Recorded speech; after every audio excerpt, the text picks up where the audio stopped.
Welcome to the Bold Analysis.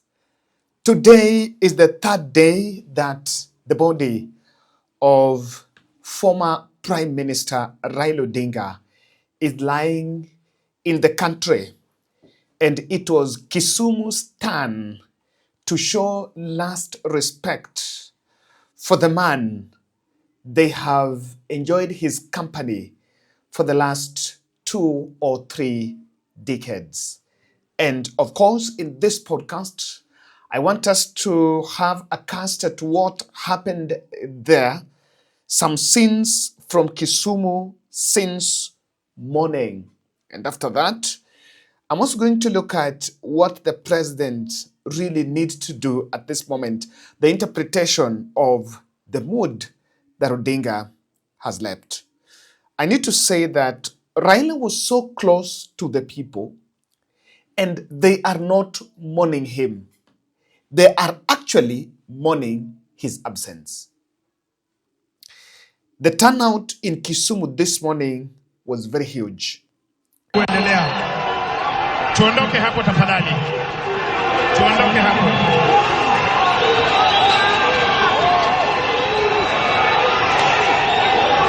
Nyinyi vijana hapa, si usoke tu jamani ndugu yangu. Suda. Kamano. Polisi tafadhali tuhakikishe hao wote wameondoka hapo. Pole. Tuhakikishe wameondoka hapo tafadhali. Pole. Asante. Suda. Songa tu pole. Tuhakikishe wametoka hapo. Pole ni hawa wachache tu. Wananchi wengine hawana shida. Hawa wachache wasonge. Kina mama tutoke hapo tafadhali. And the people that are in the stadium, first they're giving it a closure by just having a look at what is it true. But a more deeper mourning that is coming out is the absence of Odinga. When you listen through the chants, they are worried. What next? And I've looked at the Kisumu turnout. Last night I explained that the planners must avoid this plan of carrying Raila by road, because they will be collecting crowds along the way, and it will then develop to a very big crowd problem. So someone had my word, and he was actually airlifted from Nairobi to Kisumu International Airport, from the airport to Mamboleo, and I've also established that he will be flown to Bondo residence in Opoda Farm by a military plane. And despite of the overwhelming emotions, there have been a lot of restraint. Unlike in Nairobi where tear gas were there, I think things at the other end are a bit different. Raila's deep roots in the Nyanza region remain evident as thousands converge to honor his memory. For decades, Kisumu stood firmly behind him, serving as the foundation of his political strength. They had to increase security personnel, as you can see in this video, to try and control the crowds. Of course, I knew and we said here that it was not going to be easy for the team that will be there to manage Odinga easily. I said it's not something that was going to be easy to manage the crowds. But they have tried to restrain. I've seen quite a number of people, mourners, provoking the police and guys there, the security guys there. But there have been a little bit of restraint, and that is commendable. A helicopter view of the stadium will actually show you the sea of humanity in the stadium. I'm told people had a night vigil alongside all the way from Kisumu CBD to Kondele, the other side of Kachok, people who know those areas, Otonglo, the airport side. all the way. All that, there was some night vigil there. And the crowds started bulging last night.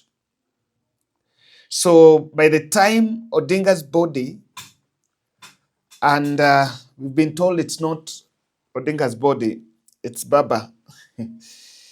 Yes, so by the time Baba's body arrived there, it was sea of humanity.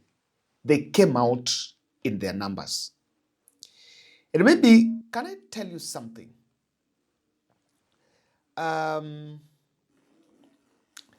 This Mamboleo showground is the place Raila held his last rally in Kisumu.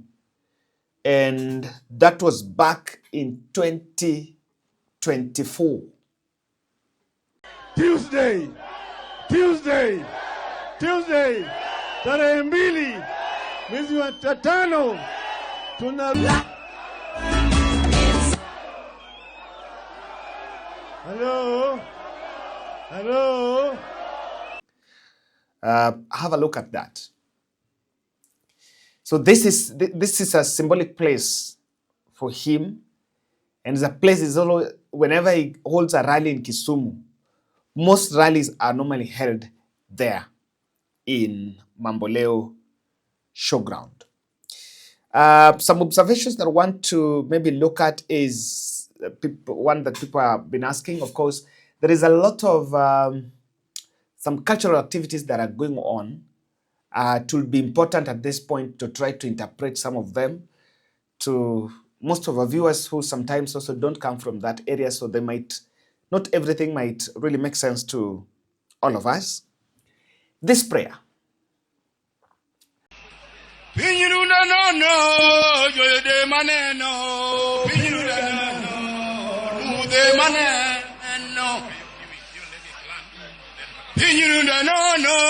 mude maneno pinybuda no na mie maneno agobu wujelego pinyuda no mude maneno pinybuda no na mie maneno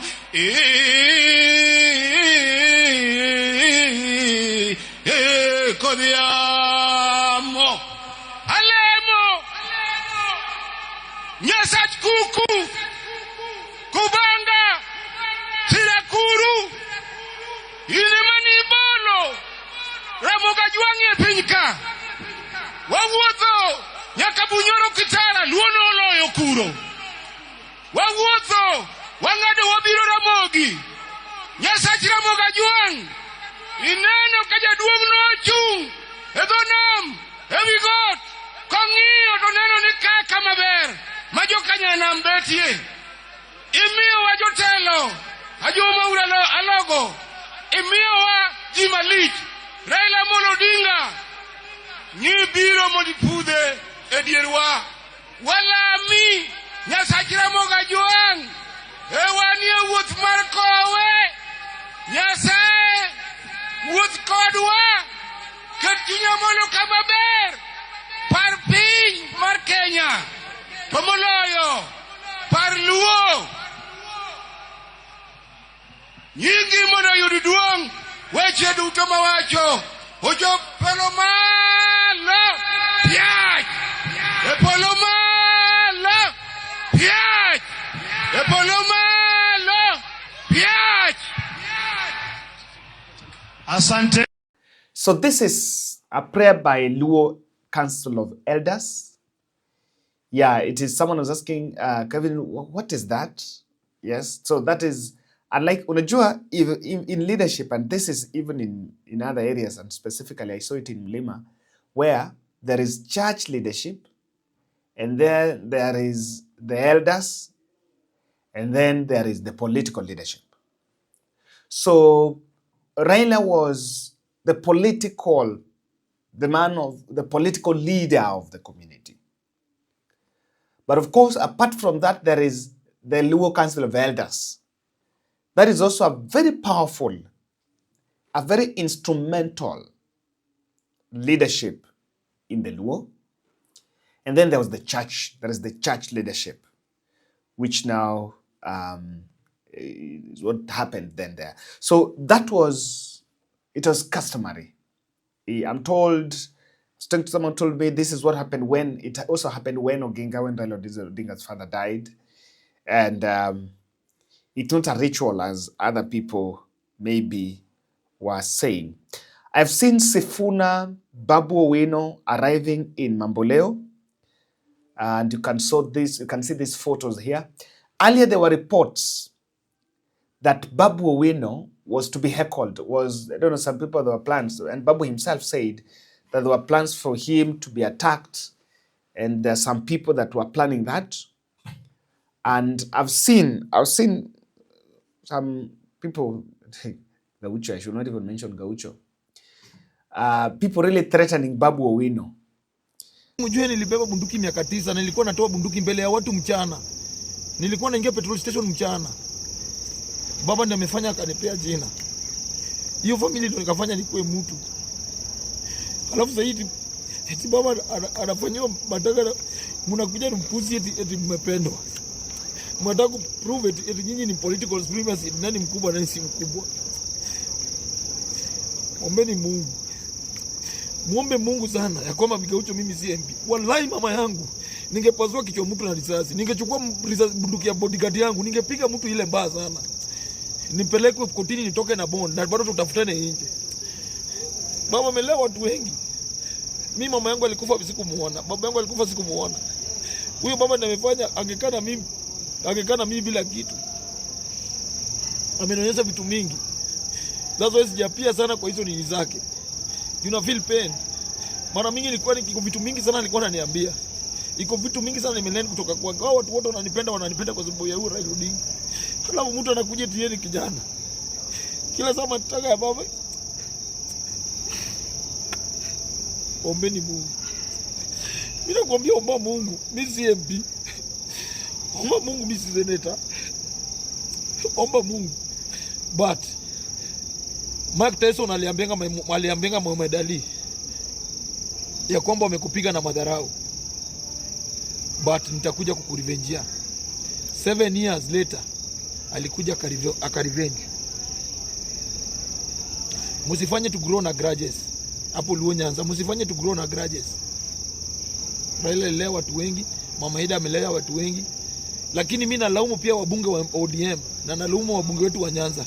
Nyinyi pia waoga sana. Nyinyi ni waoga sana. Vituko kwa baba inafanyika mmekaa tu hivi. Baba aliwalea nini? Alilea watu wana makende, alilea watu wana mboro. Mtu mmoja niko na mboro, my friend. Eti kila siku ni mtu tu anazunguka watu. Eti yeye ni mbaya. Kwani yeye ni Nebukadneza? Boy, my friend. Ombeni Mungu, Gaucho CMP. That's why nimekaa hivi na kana nyenye. And I think something we need to say at this point is I saw Gaucho complaining about that Babu win, and I'm just asking, Babu amefanya nini? And you guys just tell me, since Raila passed, what has Babu done? The only thing has been happening ni kwamba, kwani it is a crime kama unapendwa na watu? You know, I saw one who is saying that if he was a member of parliament from Luo Nyanza angeshoot Babu. And I'm like, that was some very, let me just say that was very confused Gaucho. Saying, you know, I don't know if I was a member of parliament or I shot Babu. I'm wondering, Babu is becoming an enemy. These people are profiling Babu as an enemy. Akuna deni gani tulipe? Amefanya nini?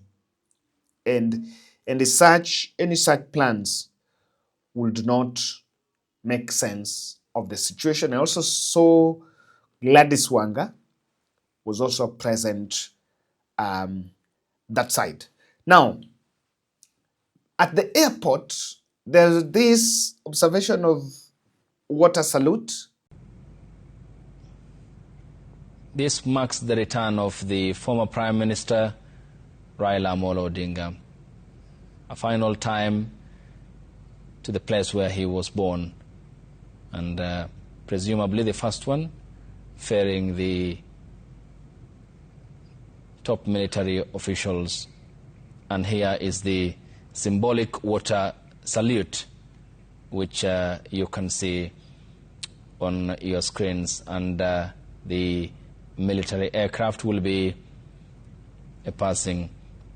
The gesture had also caught the attention of many Kenyans when the KQ flight landed from Mumbai, bearing the body of the former Prime Minister, and the symbolism it bears, not such a common occurrence, special occurrence, traditionally reserved for exceptional occasions in aviation, such as the retirement of a senior pilot, the inaugural flight of a new aircraft, or the final journey of a distinguished individual.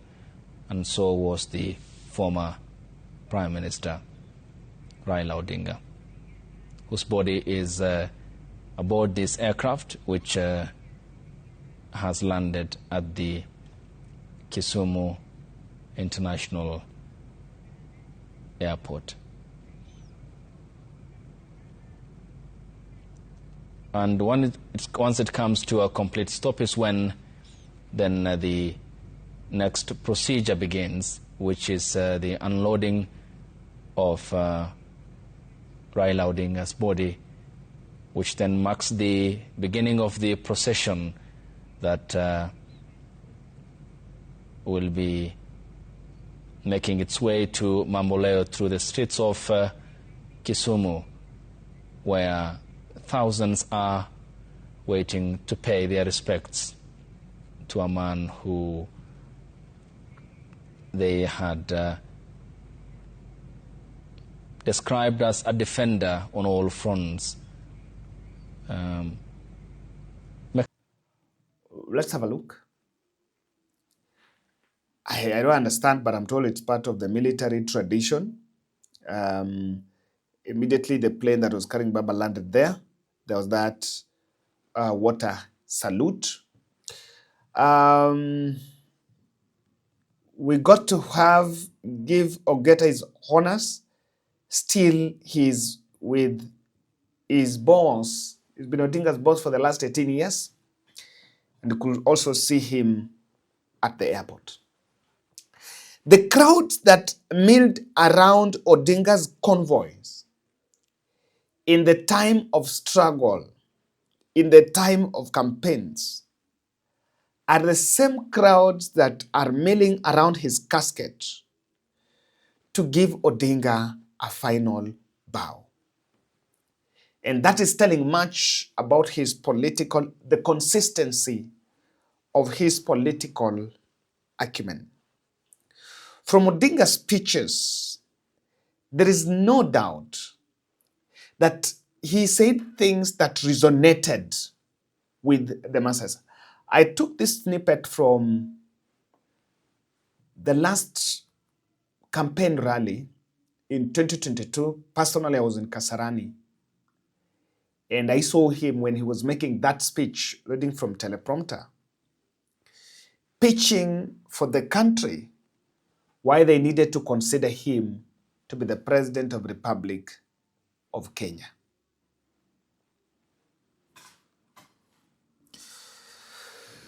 Now, I've